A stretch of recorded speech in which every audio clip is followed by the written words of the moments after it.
Assalamualaikum warahmatullahi wabarakatuh. Bertemu dengan Bapak dalam pembelajaran daring penataan produk kelas 12.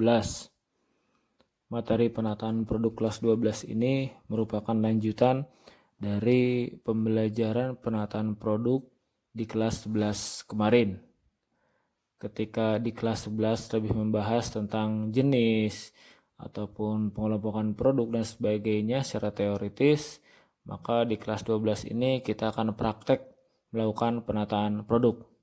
Sehingga materi pertama yang akan kita bahas di kelas 12 tentang persiapan penataan produk.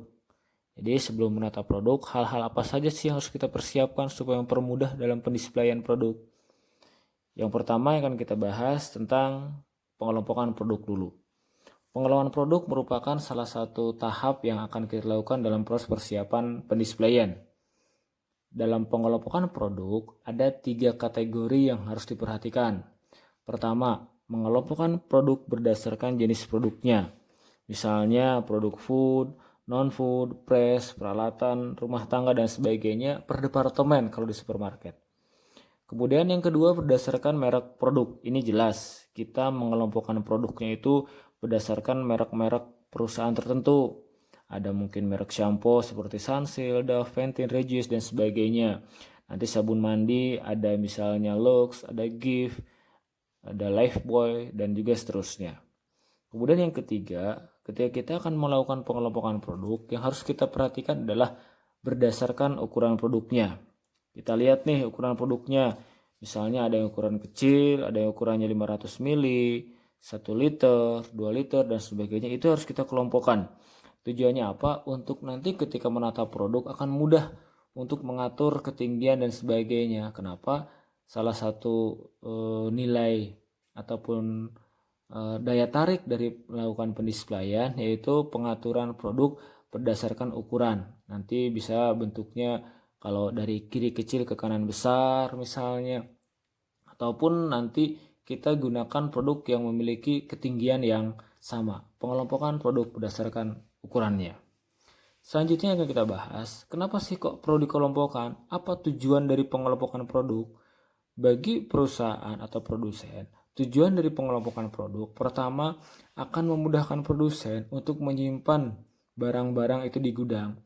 Jadi misalnya kalau sudah dikelompokkan ini produk food, nyimpannya di mana? Di bagian gudang. Oh ada nih, ada katakanlah SKU-nya atau misalnya ada kayak price labelnya untuk memudahkan kita si bagian gudang menyimpan produk.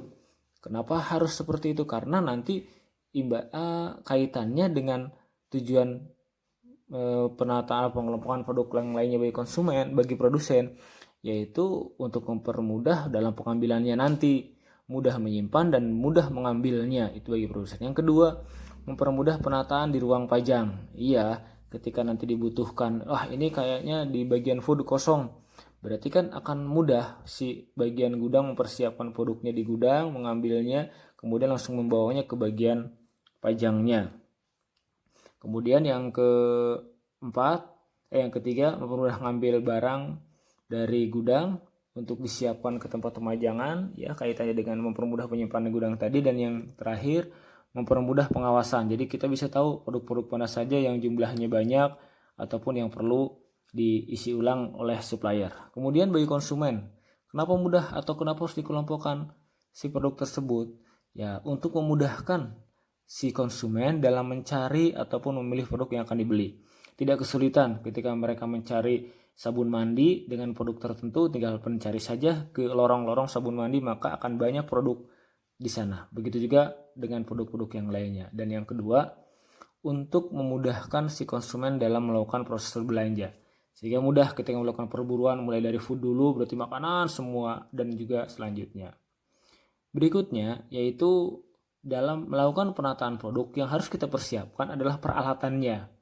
Nah, peralatan apa saja yang digunakan dalam penataan produk? Nah, setelah selesai video ini, Bapak akan kirim link video yang ada di YouTube untuk kalian pelajari peralatan-peralatan apa saja yang diperlukan dalam rangka penataan produk di supermarket. Baik, dilanjutkan dengan nonton video ya. Tolong dilihat dan diperhatikan video berikut ini.